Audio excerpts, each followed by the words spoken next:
And in studio, we've got with us Michael Musimi, who is from Hado, East Africa. And we also have Anne Kabuchi, who is the PR at AA Kenya, or Automobile Association of Kenya. Well, thank you both so much for joining us. And there's quite a lot that we can actually say about road accidents in the country today. And would now like to hear from you regarding these dim numbers. Some people actually think that some of these accidents are avoidable. So let me start with you, Michael. Are we on the wrong side? Who exactly is on the wrong side? Is it the motorist, or is it the fact that we do not have developed infrastructure to help guide us on the roads? Well, thank you, Joy, for having us. I think when we're looking at the Kenyan driver, the very basic knowledge that they have is just the back and forth driving, just moving from one station to the other. Most of the trainings that we tend to have in the driving schools are just to make you pass an exam to get your driving license and to make you an authorized driver on the roads. But there's no other training that we get to have after that of how to maintain your car to avoid maybe having to visit the garage a lot. Trainings of how to handle yourself in a certain situation. If you are supposed maybe to save somebody's life, or you're in a situation where you need to, to an emergency situation. And we lack that.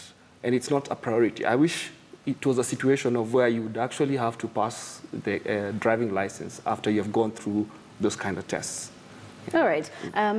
Anne, I would also like to hear from you. You are the people who actually do conduct these driving tests. Yes. And many a times there have been complaints about passing out students or drivers who don't exactly pass the tests. Just because there is, the backdoor way of passing a test without necessarily even doing it or even driving along the roads. So do you think that partly driving schools are to blame for what is happening on our roads? Thank you, Joy. I can say, to a certain extent, some driving schools are to blame. There are those that just, as my colleague here says, that they just have the students and pass them. They're there for money. But I want to say, at the AA, we have a very elaborate curriculum for the driver, learner driver, and testing. And I'm also happy that the NTSA is doing something about this, and now you cannot just come from your home and just go and do the tests. You must prove that you have gone through a driving school. And I want to correct something you said. We call them road crashes. Yeah. Because an accident is an incident that you cannot avoid. But we know road crashes are preventable, and we can avoid them. So in driving, training is the key. Because that is when you get to know how to interact with the vehicle itself. You get to know how you interact with the road. All right, so give us some numbers. About how many drivers do you pass out, say, in a month or in a year, if you might be having those numbers? We pass around 1,500 drivers. In a year? In a year. Yeah. And they go through a very elaborate curriculum. We offer mandatory 30 hours of learning. I know NTSA is going to review that to a higher number, maybe 40 hours. And in that 30 hours, you're able to go through all the dynamics of driving. You get to know the basic mechanical issues of the car.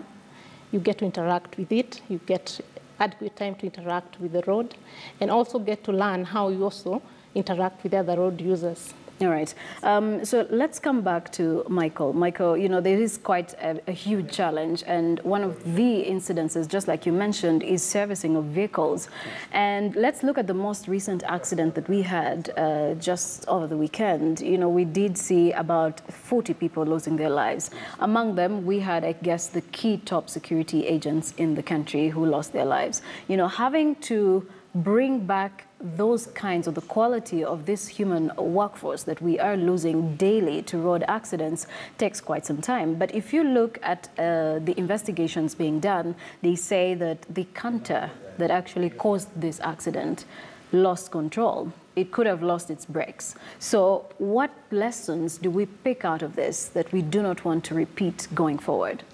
Well, one of the things that we found, especially with our clients, is that the most basic service they get to do is just changing their oils. That's the most basic service most of the Kenyans actually understand when it comes to a car.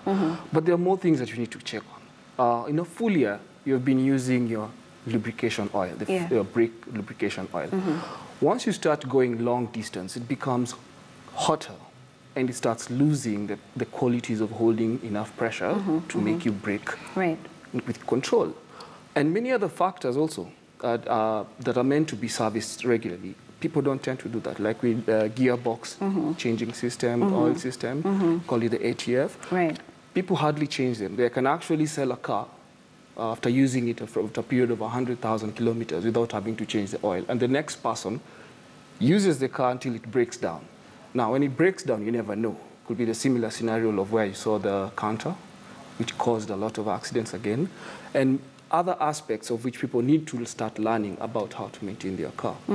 The oil aspect, yes, it's also a bit important for you also to understand what kind of oil that you're using for your car. Not all oil are meant to be using any general All right, so you actually have studied quite a bit about vehicles. Yes. Tell us, what are the number one, or I guess the top 5 areas that are overlooked by most of our motorists today, considering the kind of accidents we have on our roads? Maybe you can name the top 5 and then we can move on to something else. One of them, I know, it's lighting. Most drivers do not really understand about how to adjust their light beams. People go on full light most of the time, trying to say that they don't see, instead of just knowing how to adjust, calibrate the lights. Second one is about also the steering. Steerings do lock at times. And sometimes you start blaming the car while it's you're supposed to be blamed because you never saw the need of servicing it before. Then there's a gearbox, which obviously was one of the most regular issues that we find with our clients. Then the braking system, which again is a major factor, especially with our country. The heats are too high. The kind of oils that people tend to use in their cars are very low in terms of the heat section. So we have been able to counter that having lubrication oil that is determined for high intensity, high heats. Right. And I guess, and the tires. The tires. Yeah, the tires. The tires is a major issue in this country. It's a major issue.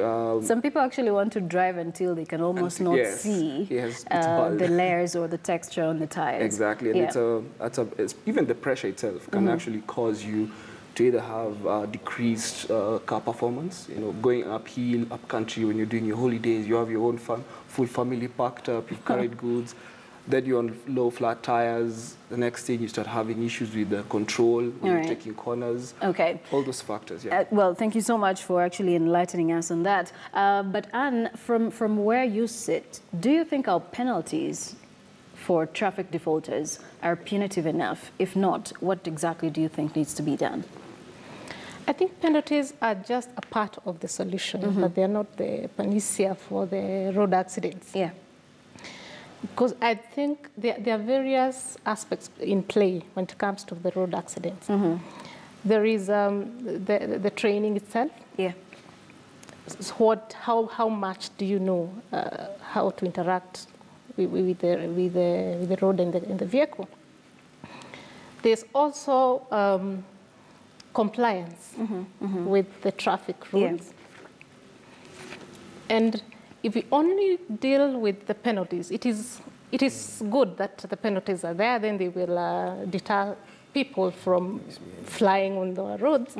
But we need a little bit more so that it is a total solution, a holistic solution, where we have the penalties. The penalties are coming only in enforcement and compliance.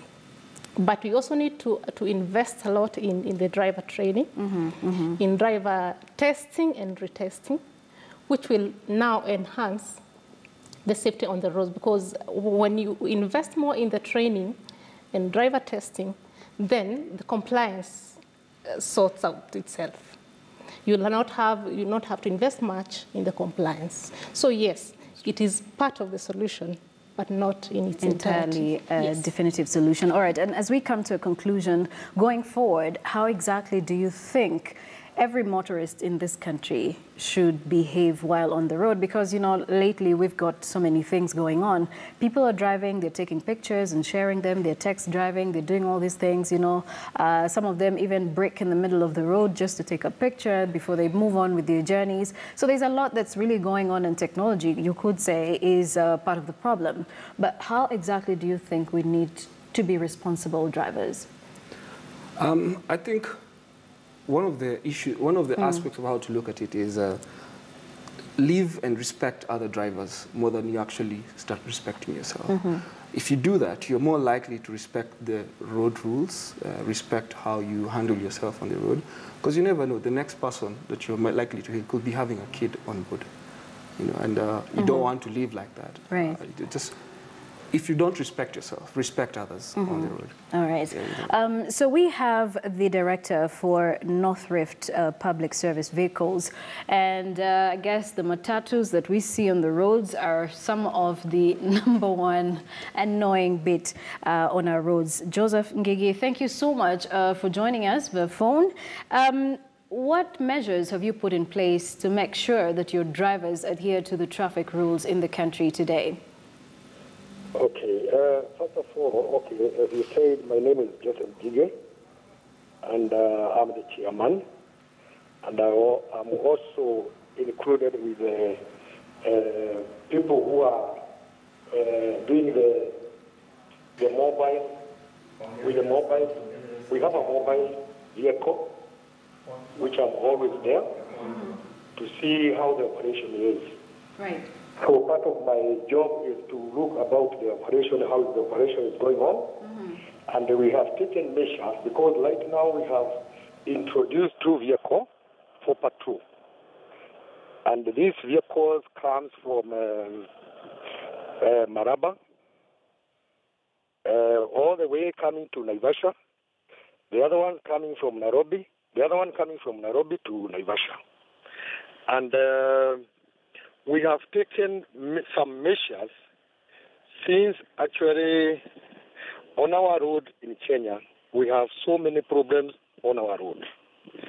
And in fact, what is there like now, like this season, is most of the people, they are driving the vehicles when they are drunk. No matter the matatu people or even the personal vehicles. So, okay, we have tried to have some meetings every day or after 3 days with these people, because we have seen what we can do most is to keep on addressing these issues for the road safety, because we have so many problems on the road. We might have a good drivers, but as you know, on the road, you find somebody who does not care, who does not care about the rest. So you yourself, you have to handle the other driver well. All right. Well, thank you so much, Joseph. We do appreciate that information given to us. Joseph Ngigi is the chairman for North Rift PSVs, or Public Service Vehicles. Ladies and gentlemen, as we come to a close, there are so many issues that can be talked about, you know, when it comes to road carnage. But the numbers are going up and they're costing us quite a bit. We're losing some of our most important human resource capital to road accidents and road crashes. In just about 30 seconds, how exactly do you think the government needs to tackle this? Because we've seen complaints about underdeveloped infrastructure and speed bumps being placed where they're not supposed to be. But are we putting the blame on something small and forgetting about the bigger problem as we wind up? I think for me, it's, I would look at it in this way. The government is also in charge of basically making sure that whatever vehicle is on the road is qualified to be on the road. All right. So as they go about the PSV inspection for cars, they should also try to look in how they can actually include the same for the private sector. Right. All right. Anne, let me hear from you in just about 30 seconds. The key for me is the driver training. because it opens up the driver's mind to be aware of the environment, of the road, and therefore he's aware of his driving. All right. Well, thank you so much. Anne Kabuchi is the PR and Customer Care Officer at Automobile Association of Kenya, and Michael Musimi from Hado, East Africa. Thank you both for joining us. We'll now take a short break. More business news coming up. Do stay with us.